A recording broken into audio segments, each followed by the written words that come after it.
जय हिंद भाई। बीएससी तो कमाल कर ही रहा है भाई, ब्रेकआउट पे ब्रेकआउट, मोमेंटम पे मोमेंटम। पिछले एक डेढ़ महीने में 6000 से 3800 तक गया और 3800 से भाई साहब डबल भी हो गया, फिर एक्स बोनस वगैरह आ गया।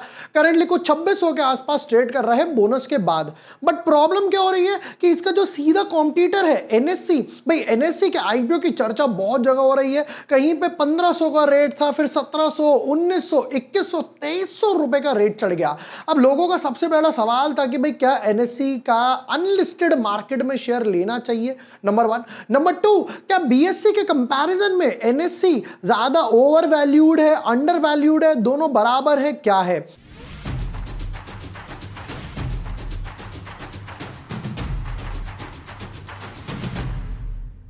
हाय everyone, my name is Jubor Washne, I am a SEBI registered research analyst. आज के वीडियो में करने वाले हैं एनएससी और बीएससी का कंपैरिजन कि भाई उनकी मार्केट कैप क्या है, कितनी सेल्स आती है, कितना प्रॉफिट वगैरह आता है, मार्केट शेयर कितना लेकर बैठे हैं। और फिर हमें पता चलेगा कि क्या भाई एनएससी का शेयर सेम पार वैल्यू पर है, डिस्काउंट पे यानी कि अंडर वैल्यूड है कंपैरेटिव टू बीएससी, या फिर ओवर वैल्यूड है। चलिए डीप डाइव करते हैं अपने एनालिसिस में। But yes, before moving ahead, अगर अभी तक आपने चैनल सब्सक्राइब नहीं किया है या फर्स्ट टाइम वीडियो देख रहे हो तो यहां पर काफी सारे आईपीओ के वीडियोस आपको मिल जाएंगे। म्यूचुअल फंड्स ने अप्रैल में क्या क्या बाइंग करी है, फिर उसके बाद आईपीओ एनालिसिस हो गए, डिफेंस स्टॉक्स वगैरह हो गए। यहां पर मैंने काफी सारे डिफेंस के बारे में डाला था कि भाई आईपीओ, डैम कैपिटल आप लोगों ने पूछा था, सुजलॉन के बारे में हम लोगों ने यहां पर डिस्कस किया था। आज का टॉपिक क्या है? आज का टॉपिक है बीएससी वर्सेस एनएससी, दोनों में जो घमासान चल रहा है। पहले बीएससी का चार्ट देख लेते हैं। ये वो बीएससी का चार्ट था, चार्ट स्ट्रक्चर आपके सामने है। पहले ये ऊपर तक गया, बोनस से पहले 6000 के आसपास था, बोनस के बाद यहां पर ये 2000 2:1 का बोनस आया, 2000 से स्ट्रेट अवे 1200 के लेवल पर आया और 1200 से 2600, क्या नॉनस्टॉप रैली आई है। अब सेम टाइप की रैली जो है वो एनएससी में भी आई, जो ऑलरेडी अनलिस्टेड मार्केट में है, लिस्टेड मार्केट में नहीं है। यहां पर हम लोगों ने कुछ पैरामीटर्स वगैरह सेलेक्ट करे हैं, जिसकी इंफॉर्मेशन मैंने यहां से पिक करी है, बीएससी की यहां से भी पिक करी है, सेल्स वगैरह का डेटा, और एनएससी का अनलिस्टेड मार्केट से जो करंट यहां पर शेयर्स कार्ट में गूगल पर गया, मैंने लिखा एनएससी अनलिस्टेड शेयर्स, तो मैंने यहां पर ये इंफॉर्मेशन वगैरह आई है, ये मैंने पिक किया है। एक एक करके कंपैरिजन वगैरह देखते हैं। तो मैंने यहां पर मैट्रिक्स लिखा है, एनएससी लिखा है, बीएससी लिखा है।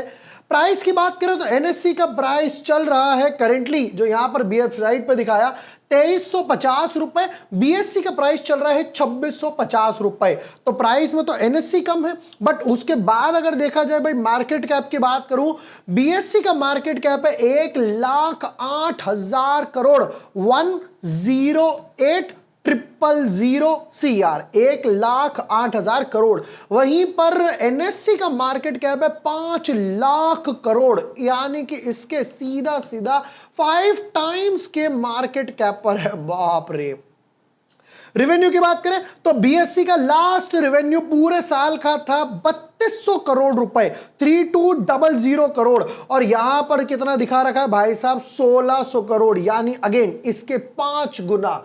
यहां पर मैं आपको डेटा दिखा भी देता हूं, आप देख सकते हो। सेल्स का डेटा 800, 900, 1500, 3212 करोड़ के आसपास है। ठीक है, तो यानी कि सेल्स में भी एनएससी मुझे आगे दिखाई दे रहा है। प्रॉफिट की बात करें तो 3200 करोड़ पे प्रॉफिट आता है बीएससी को 1322 करोड़ के आसपास, वहीं एनएससी को प्रॉफिट आता है 8300 करोड़ का। अब की बार तो 5 गुना भी क्रॉस करके 6 टाइम्स के आसपास हो गए, मतलब इनका पैट मार्जिन में भी थोड़ा सा बेटर होगा। पी रेशियो की बात करें तो बीएससी ट्रेड कर रहा है 82 पर, और जहां पर एनएससी ट्रेड कर रहा है 48 के आसपास, यहां पर भी लिखा हुआ है।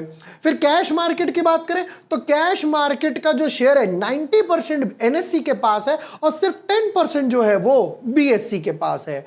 डेरिवेटिव की बात करें तो एनएससी के पास 75% मार्केट शेयर है। क्यों? क्योंकि भाई इनके पास निफ्टी, फिन निफ्टी, फिर उसके बाद इनके पास फिन निफ्टी भी हो गई, बैंक निफ्टी इनके पास है, दो मेजर जो है निफ्टी बैंक निफ्टी हो गए, fin Nifty mid cap Nifty हो गए।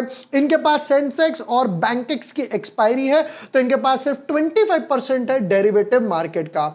प्राइस टू बुक वैल्यू की बात करें तो बीएससी ट्रेड कर रहा है 24 के आसपास, वहीं एनएससी ट्रेड कर रहा है 19 का। अगेन एनएससी अंडर वैल्यूड नजर आया। और एनपीएम मतलब नेट प्रॉफिट मार्जिन, यहां पर 40% है, यहां 60% है, जो मैंने अभी आप लोगों को ऑलरेडी यहां पर बताया कि भाई हो सकता है इनका थोड़ा सा बेटर नजर आ रहा हो। आप देख सकते हो 16,000 करोड़ में 8,000 करोड़ 3,000 करोड़ के आसपास प्रॉफिट बनाते हैं, मतलब 50% जो ऊपर पैट मार्जिन है। सारे पैरामीटर में एनएससी आगे निकला। तो अब एक चीज तो क्लियर है कि भाई बीएससी या तो कुछ ज्यादा ही ओवर वैल्यूड है या एनएससी को ज्यादा ही अंडर वैल्यूड है। दो ही ऑप्शन हो सकते हैं। एक लाइन ये है, या तो ये लाइन बड़ी है या ये लाइन छोटी है, राइट। अब मन में सवाल ये आता है कि यहां पर अगर मैं आपको चार्ट दिखाता हूं, जो अभी मैं चार्ट की बात कर रहा था, ये देखिएगा, यहां पर जनवरी में ये ट्रेड कर रहा था कुछ 1800 के आसपास, फिर यहां पर आ गया 1600 रुपए। कब की बात है ये? मार्च और अप्रैल के आसपास। वहां से देखोगे एक स्टीप रैली, 1600 से सीधा 50% का जंप आया और एग्जैक्टली बीएससी में भी आया, पीएससी में भी आया, यहां पर एनएससी में भी आया। अब सवाल क्या बनता है, क्या मुझे शेयर लेना चाहिए अनलिस्टेड मार्केट में? देखिए, पहले मैं आपको एक दो चीजें बता देता हूं आगे बढ़ने से पहले। नंबर 1, एनएससी को कोई फर्क नहीं पड़ता कि भैया उनका शेयर अनलिस्ट मार्केट में कितना है। आप अगर सोच रहे हो यहां पर 2300 रुपए का है, तो क्या आईपीओ भी 2300 रुपए पर आएगा या 100-200 रुपए कम आएगा? ऐसा बिल्कुल नहीं है। इन्हें कोई फर्क नहीं पड़ता। हो सकता है ये आईपीओ 900 रुपए पे ले आए, हो सकता है 1100 पे ले आए, 1200 पे ले आए, क्योंकि ये तो सेकेंडरी मार्केट की डिमांड सप्लाई है। ये कहते हैं हम तो अपने वैल्यूएशंस के हिसाब से लाएंगे, ये मार्केट के हिसाब से नहीं लाएंगे। चलिए जी, जैसे अभी क्या हुआ था, एक आईटी कंपनी थी, उसका आईपीओ आया था, राइट। तो यहां पर क्या हुआ, अनलिस्टेड मार्केट में था 1100, आईपीओ आया 700, जिसने ऑलरेडी इसमें खरीदा वो 400 पॉइंट के लॉस में ऑलरेडी चला गया। सेम हाल होगा टाटा कैपिटल का। Number 1। Number 2, 6 months lock in. IPO जैसे ही आरएचपी जैसे ही आरएचपी फाइल होता है, 6 महीने का लॉक इन लग जाता है आईपीओ लिस्टिंग डेट से। मान लीजिए आपने एनएससी के शेयर परचेज कर लिए, आपके पास तो ऑलरेडी है, आईपीओ लिस्ट हुआ, आपने कहा मैं तो बेचना चाहता हूं, 6 महीने का लॉक इन है, आप शेयर नहीं बेच पाएंगे। यह चीज दिमाग में जरूर रखिएगा। नंबर 3, बेनिफिशियल किसके लिए है? बेनिफिशियल उसके लिए जो लॉन्ग टर्म खेलना चाहता है, बिल्कुल 5 साल 10 साल 4-5 साल। अगर आप सोच रहे हो 6 महीने का लॉक इन खत्म होते ही मैं बेच दूं, वो लॉक इन मतलब वो शॉर्ट टर्म ट्रेडिंग है, मिड टर्म ट्रेडिंग है, वो लॉन्ग टर्म ट्रेडिंग के हिसाब से नहीं है। अनलिस्टेड मार्केट में अगर आपको खेलना तो लंबी पारी के हिसाब से लो, तब अगर आपको लेना है। आप सोचो मैं 2 महीने 3 महीने 6 महीने में थोड़ा प्रॉफिट कमा के निकल जाऊं, नहीं, ये लंबा वाला गेम है। जैसे कि अगर मैं बीएससी की बात करूं, बीएससी मेरे पोर्टफोलियो में एक्स बोनस के बाद भी बात करूं तो 400 रुपए के आसपास का माल पड़ा हुआ है। 400 का ऑलरेडी 2600 हो गया, ऑलमोस्ट 4.5-5 गुना के आसपास पड़ा हुआ है। मैं लंबी पारी खेलने में इंटरेस्टेड हूं, आराम से बैठा हुआ हूं, मेरा टारगेट अलग ही लेवल का है बीएससी वगैरह का।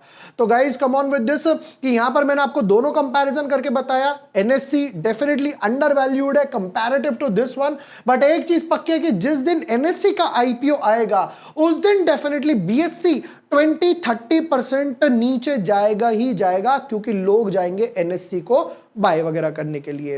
यहां पर मैंने आपको एक डिटेल्ड कंपैरिजन बता दिया। आप गूगल पे चेक कर सकते हो, काफी सारी वेबसाइट्स वगैरह हैं अनलिस्टेड वगैरह के लिए। अगर आप मेरे वेंडर से लेना चाहते हैं जहां पर मुझे कमीशन वगैरह कुछ नहीं चाहिए, तो मैं अपने वेंडर का नंबर नीचे दे दूंगा, आप जाकर उससे कांटेक्ट भी कर सकते हैं कि भाई हमने आपकी विभोर सर की वीडियो देखी थी कि भाई मुझे एनएससी का लेना है, या फिर और भी काफी सारे अनलिस्टेड वगैरह आते हैं, एनएसडीएल हो गया, ओयो हो गया, काफी सारे हैं, राइट। तो आई होप ये वीडियो यूजफुल रहा हो, जहां पर एनएससी बीएससी का मैंने कंपैरिजन वगैरह करके बताया। वीडियो पसंद आया हो, share with your friends, like and subscribe. Thank you for watching the video. Lots of love.